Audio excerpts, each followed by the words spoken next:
Hey everybody, Geek here, back with another comic book Omnibus review. Today, I'm going to talk about Guardians of the Galaxy Solo Classics. Before I jump into it, click like and subscribe. Thanks for getting me over 100 subscribers. Let's keep going and see if I can get to 200 here soon. So the Guardians are probably my favorite part of the MCU. I love those movies, and I had never read any Guardians of the Galaxy comics. So I wanted to see where it all began. And, if the original comics were like the characters in the movies. So with this, there's so many issues on here. This is a pretty thick omnibus, but these are mainly the Jim Starlin space saga issues with Warlock, Iron Man, Captain Marvel. So we get the first appearance of Groot. I am Groot. The first appearance of Rocket Raccon. Welcome to the frickin' Guardians of the Galaxy. We get early Star-Lord appearances. Dance off, bro. Me and you. First appearance of Drax. My father would tell the story of impregnating my mother every winter solstice. First appearance of Gamorrah. Touch me, and the only thing you're gonna feel is a broken jaw. So, yeah, this is, before they team up in the original source material, and the artists and writers in here, just way too many to name, but it's a who's who. Jack Kirby, Sal Buscema, Jim Starlin, Carmine Infantino, Keith Giffen, Mike Mignola, Stan Lee wrote Tales to Astonish number 13 in here. But I just want to show you this before we get into a couple panels. What a beautiful cover on this. You almost don't want to keep the dust jacket on. Absolutely gorgeous. Look at that. These are a lot of the classic Star-Lord issues that you'll see in here. I'll put some other pictures up when we get to that. But we start with Groot. Nothing like the movies. In this Tales to Astonish here, the early Groot is a monster, basically. So it's a real short story that we get here. But it's kind of funny, if you've read some of the Silver Age books, the early 60s stuff, the female characters were not portrayed very well. The men were, it's kind of like Mad Men. If you've seen Mad Men, you get the idea. So this is thrown the other way. There's a scientist who's trying to figure out how to defeat this Groot monster, and he's in the lab, and I'll read what it says there.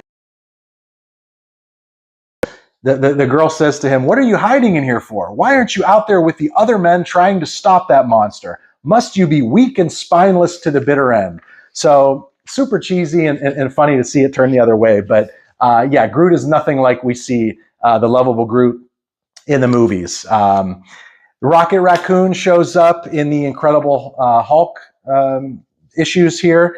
And those were okay. He's still the kind of the wise, smart cracking guy that he is, character that he is in the movies. But my favorite stories of this were probably the issues with Drax and Thanos. I mean, just the color in all of this Jim Starlin space saga is amazing. You could see the grimace, as Star-Lord would say, Thanos there.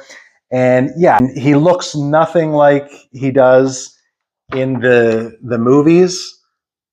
You could see a completely different color scheme. He's not as muscular. He's got a cape. Drax in the movies did not have a cape, and they don't make him as dumb in the comics as he was in the movie. So that was interesting, but it's fun to see him battle Thanos, and Drax is a badass like he is in the movies, but not as funny. We get the first appearance of Gamorrah. And as you can see by these pictures, she's a little more scantily clad in the comics than she was in the movies. But still a badass nonetheless. So we get a few issues of her, decent stories. And then the real fun departure is the Star-Lord. Star-Lord series is in black and white. There's some really awesome artwork. They talk about his mom and where he came from, his upbringing. Looks like Buck Rogers and kind of plays out like that space saga, but an enjoyable read. So if we go with my geek-tastic gyro scale, gyros for the non-Greeks out there, I would give this a 4. That was awesome! Yes! Out of 5 gyros. If you are into the Guardians of the Galaxy, you're interested in the first appearances, it's a no-brainer. It's a great book to have.